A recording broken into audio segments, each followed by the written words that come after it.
Alright, hello, welcome back. Of course, we're talking about the Sonic movies again, because when we don't, it doesn't go too well. Now, this is a topic I've wanted to talk about for quite a while now. Some of the Sonic Movie 3 deleted endings or scrapped things that we didn't really get to see. Of course, we've already covered the concept art, which you should watch that video if you haven't already. It's a lot of concept art. But I want to go more in depth with this concept art, and I want to talk more about some interviews that reveal parts of the film that never really saw the light of day. Like an interview that Pat Casey and Josh Miller did with GamesRadar.com, where they admit that they really did consider killing Tom. So to anyone who might have saw this video and said that there was something wrong with me, or that I was completely wrong, or that I wasn't right, they thought about it, so I'm not insane. Now, in this interview, they say, but writers Pat Casey and Josh Miller did indeed consider killing Tom off, admitting to Games Radar Plus that it came up during the threequel's development. They say that Tom's death was initially seen as a way for Sonic to be set on a path of vengeance similar to Shadow's, stating there were definitely talks of how we can up the stakes. We knew that we wanted the end of the movie to be about Sonic kind of finding himself in a similar place of anger and wanting revenge as Shadow.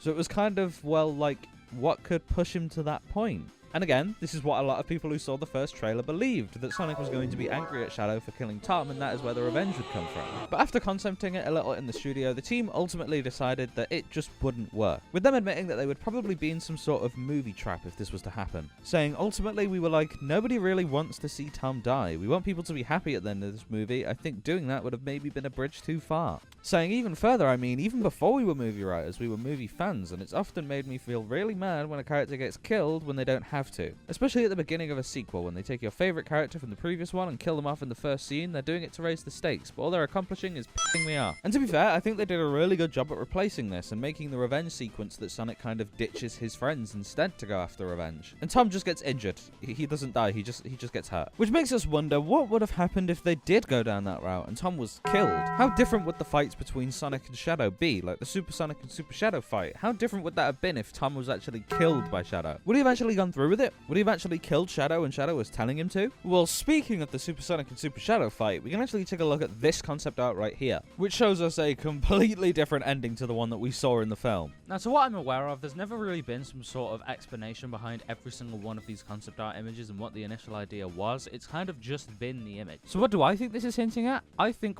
possibly, maybe, potentially, this could have hinted at some sort of time travel. It's either they were going to use time travel to eventually go back in time because they're fighting whilst this is going off. I had a feeling that they do some sort of thing where it's, oh no, we shouldn't have been fighting each other. We should have been focusing on stopping the Eclipse Cannon from blowing up the Earth.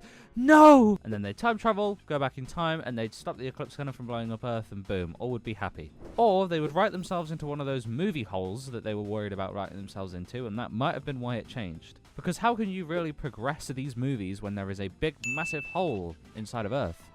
What do you do from there? Sonic and Gang rebuilt Earth, the spin-off? No, I didn't think so. So it's very interesting to think what would have happened if they actually did end up blowing up the Earth with the Eclipse Cannon and Gerald's mission succeeded. Would time travel have been brought in now, or was it brought in at the post-credit scene of Sonic the Hedgehog 3 with Metal Sonic? Did he go to another future? It's some stuff to think about, and it's really interesting looking at the concept art for these films and seeing the paths that they could have went down. I'm not saying that I'm not happy with what we got. I'm very happy with what we got. Sonic the Hedgehog 3 was incredible in every single way. But of course, it's fun to think about this stuff. If you've got any theories of your own looking at these interviews or these concept arts, then please go ahead and comment them down below. I'd love to see what you're thinking. Of course, thank you all for watching. Like and subscribe, as I'm the #1 Sonic movie news source. That is proven fact, by the way. That is a proven one, and I will see you in a bit. Goodbye!